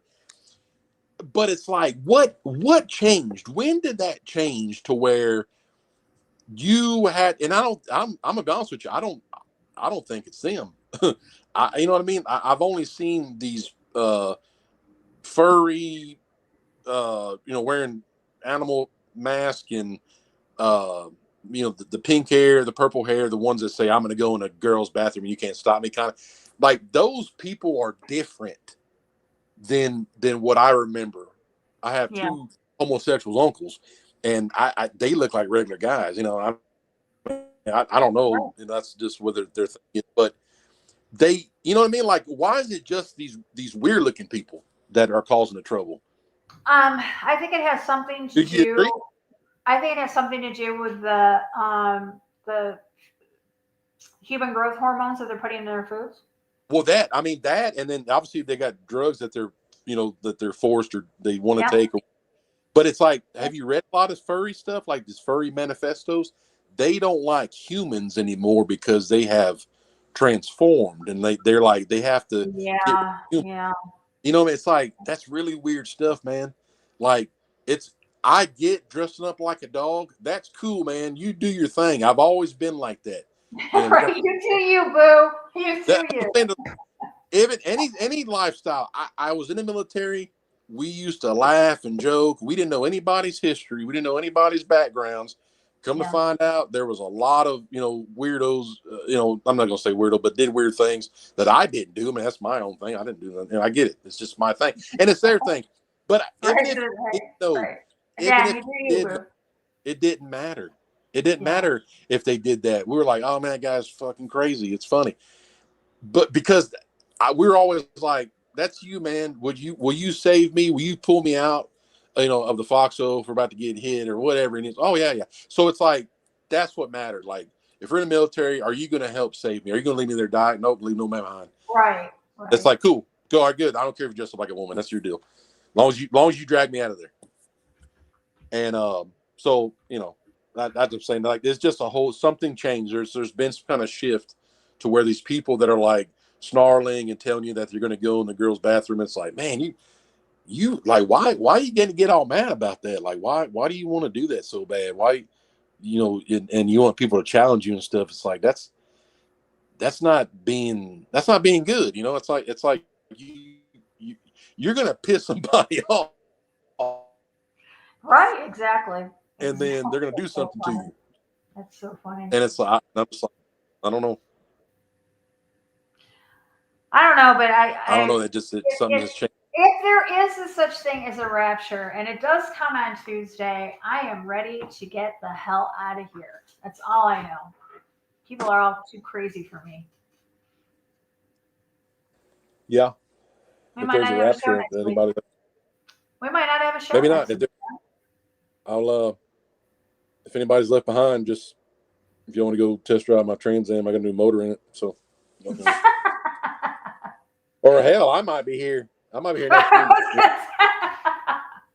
I'm gonna drive. If I'm here next week and y'all get raptured, I'm gonna go drive the shit out of my car. There you go. Yeah. I got a house I'm looking at. I'm gonna move in that house. Right? Yeah. If I'm in one left, I don't know. Yep. When I was younger, I used to, being punished a lot. I was like, stupid mom and dad. I said, what if I was the last person on the earth? And then I would read a lot of books, and people were like, read some Hemingway, and everybody was like, he'd be sad or what? And I'm thinking, sad? Oh my God! I where's the ticker tape for the parade? What am I going to do first? Now, I'm not going squatting or any other. There's it won't be squatting then, would it? Would that be considered squatting if I take over somebody who's gotten raptured's house? I don't think so. Nobody will even know. That's funny. No, I don't even. I don't know, man. Lord, I think there's so much to do. I would definitely go to the military base and get a Abrams tank. Yeah, definitely chaos would ensue. I'll never be bored. I won't be bored for a long time. Although I do have to say there'd probably be one heck of a party here because all of the those God-loving people would definitely be glad that we're all gone. Oh yeah. Oh, I didn't think about that. Because if I am left behind a party with the purple hair people. The purple hair people. Oh, just my luck. I'm left here with them. Exactly. Well, John, another time is up again. Yeah, it goes by fast. Quickly, it does too. Yeah. So, guys, here's my final take on it. I don't believe. I believe. Okay, let me just put it. I believe this was a form of a psyop. I believe this was form of a false flag. I do believe that Charlie Kirk was killed. I do believe that it was for a purpose. It was because he was becoming a liability, because he was opening up his mouth, his eyes were being opened to the truth behind certain things, and he was talking about them. And because he has such an outreach, and he has the ability to influence our youth, that he was a threat. And I do not believe that Charlie, given his moral compass and his faith, I don't believe that he would ever be a part of a deception, willingly being a part of a deception. So the only alternative I would have then to say is that he is definitely gone. But, everybody's entitled to their opinion on it. I mean, there's people that, still think that he's alive or whatever. You know what? You're entitled to your opinion. We can get along. We don't have to fight each other until one of us caves. Put it that way. So, but yeah. Final thought, John?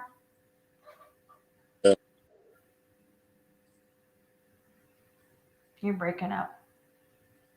Hello? Ultimately, it was because. Hello. Can you hear me now? I can hear you now. Now I can't. Okay. Can or can't? Now I can. Okay. Final thought. He talked about Jesus. I think in the end, whether we're raptured or not, I think we're all going to stand in line and be asked the same question at the guillotine. Do we renounce the Lord? Yep. It doesn't matter who you are. We're all going to, because Lucifer hates everyone. No matter how much you do for him, he's going to get you. Exactly. So, but yeah, Charlie's gone, yeah. So that sucks, and so hopefully that they uncover what really happened to him, and that'd be awesome. Obviously it may not happen, but see how it goes. One more thing before we go. So I had a person message me earlier saying, I'm going to read it to you guys, and we're going to close with this because it's just a food for thought. Give me a second. Where is she? Melissa, there she is. She said that there is a woman named Sarah Adams. Don't know who she is, but Sarah Adams' major attack has been screaming. Said it would be a 50 to 60. If they were to have an attack on Sunday at Charlie Kirk's memorial at Glendale, it's a stadium, it would affect between 50 and 60,000 people.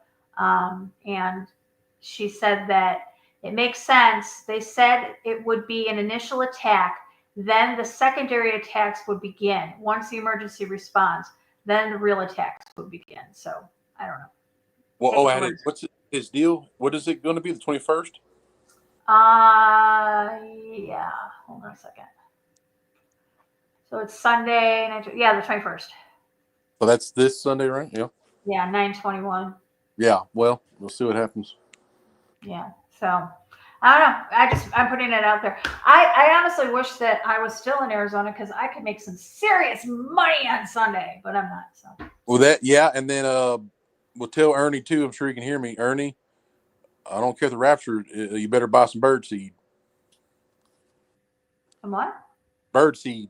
For what? Doesn't he have birds? Oh, the birds. He's got dogs too. Yeah. Seriously, get bird seed and dog food. We've got Chewy coming tomorrow. Yeah, today. No, tomorrow. We've got Chewy coming, so I'll have a bunch of cat food. So those birds are going to be picking him if he's. Yeah, but I think our animals go with us. Well, I hope so. I think they do. Our kids go. So I don't know. Ernie heard you. He said right. That bird's going to. I want to thank everybody for joining us tonight. Thank you, John, for joining me. It was a great conversation. Thank you to everybody in the chat room. Thank you to all of the moderators. And I do have a show that I'm going to cancel that was ready because I wanted to recombine the two of them in this one. But yeah, we'll be back to regular programming next week. Hopefully we can find a day where Ernie can join us. Yeah, definitely. And I don't have any cats, Ernie. Now, where I'm at, there are a lot of wild pigs that dig in the garbage cans. Oh, I don't know if I like them. There's something else that they're definitely domesticated. Usually they would probably tear your ankles up, but you give them some man camp food, they love you forever. Oh wow, okay. No, we are not going to be here on Sunday because my husband is actually home for the first Sunday. Well, I can't say for the first Sunday. He's only been back to work for 2.5 weeks, but he's taken this weekend Sunday off. So I will not be broadcasting it because he wants to watch it on TV. I guess it's going to be on TV. I don't know. But so no, I won't be here. But I will probably be back next week sometime, or this weekend, maybe even Saturday. There's a few other things I want to get. I've got to do part 2 of the Gnostic videos as well, the series. So we'll get into that. All right, guys, thank you for joining us. And until next time, guys, remember, eyes open, no fear.